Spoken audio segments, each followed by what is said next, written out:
आकाशवाणी केंद्र भोपाल से प्रस्तुत है प्रादेशिक समाचार प्रभात समाचार। पहले मुख्य समाचार। रक्षा मंत्री राजनाथ सिंह ने कहा कि चीन को भारत के साथ मिलकर सभी संघर्ष वाले इलाकों से सेना को हटाने का काम करना चाहिए।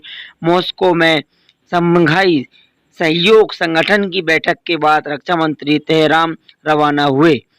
केंद्र में महाराष्ट्र, आंध्र प्रदेश और कर्नाटक को कोविड संक्रमण पर रोक लगाने के लिए प्रभावी कदम उठाने को कहा। कोविड से स्वस्थ होने वाले की संख्या 77% से अधिक हुई।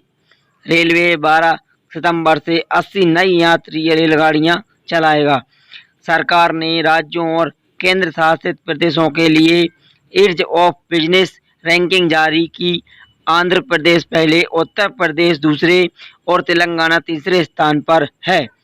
राष्ट्रपति रामनाथ कोविंद ने कोविड महामारी के दौरान डिजिटल माध्यम से पढ़ाई कराने के लिए शिक्षकों की सराहना की। उन्होंने राष्ट्रीय शिक्षक पुरस्कार प्रदान किए। अब समाचार विस्तार से। रक्षा मंत्री राजनाथ सिंह और चीन के रक्षा मंत्री जनरल वेई फेंग ने भारत चीन सीमा की घटनाओं और दोनों देशों के संबंधों पर विस्तार से बातचीत की है। दोनों मंत्रियों ने शंघाई सहयोग संगठन की बैठक में अलग बात मॉस्को में मुलाकात की। रक्षा मंत्री के कार्यकाल ने बताया कि श्री सिंह ने इस बात पर जोर दिया कि चीन के सैनिकों की बड़ी संख्या में तैनात उनका आक्रमण व्यवहार और यथास्थिति बदलने की एक तरफा कोशिश सहित चीन की सेना की कार्रवाई द्विपक्षीय समझौते का उल्लंघन है। श्री सिंह ने पिछले कुछ महीनों में भारत और चीन सीमा क्षेत्र में पश्चिमी सेक्टर में गलवान घाटी सहित वास्तविक नियंत्रण रेखा पर घटनाक्रम को लेकर भारत की स्थिति के चीन के रक्षा मंत्री को अवगत कराया। रक्षा मंत्री ने कहा कि दोनों पक्षों को नेताओं की समिति से निर्देश लेना चाहिए।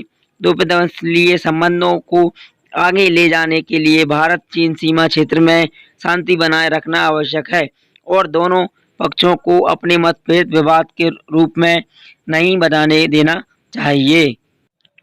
श्री राजनाथ सिंह ने सलाह दी कि चीन को द्विपक्षीय समझौते और प्रोटोकॉल के अनुसार पुंगलेन झील और सीमा क्षेत्र में तनाव कम करने सहित सभी संघर्ष वाले क्षेत्रों को पूरी तरह तनाव मुक्त करने के लिए भारत के साथ मिलकर काम करना चाहिए।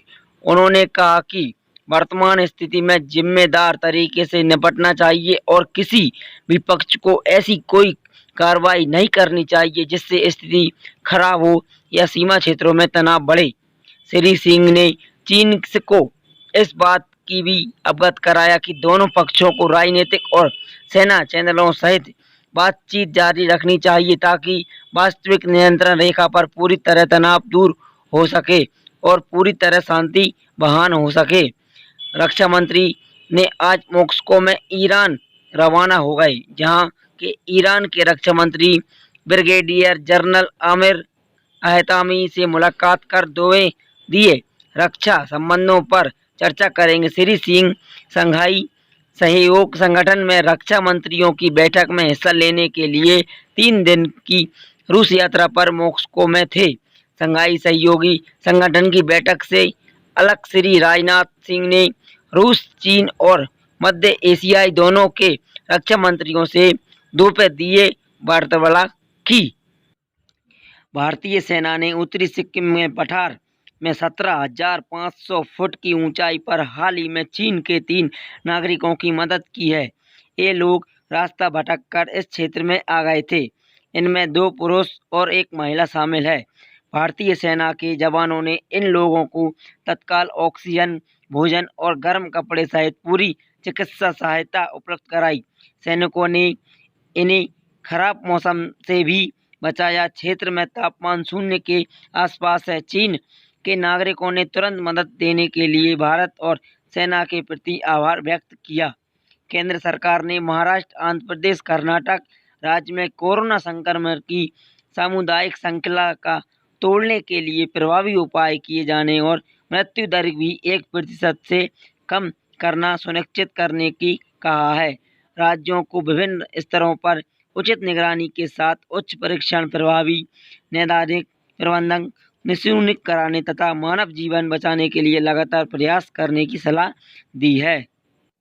महाराष्ट्र, आंध्र प्रदेश और कर्नाटक में करीब 46% सक्रिय मामले हैं।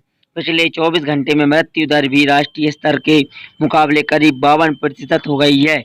गृह मंत्रालय ने इन राज्यों के प्रत्येक जिले पर भी चिंता जताई। कोविड-19 के कारण देश भर में होने वाली कुल मौतों में से 70% 5 राज्य महाराष्ट्र, तमिलनाडु, कर्नाटक, दिल्ली और आंध्र प्रदेश में हुई है। सरकार ने कहा कि देश में कोविड-19 के मरीजों की ठीक होने की दर 77.23% हो गई है। स्वास्थ्य मंत्रालय ने कहा कि ठीक होने वालों की संख्या 31 लाख से अधिक हो गई है।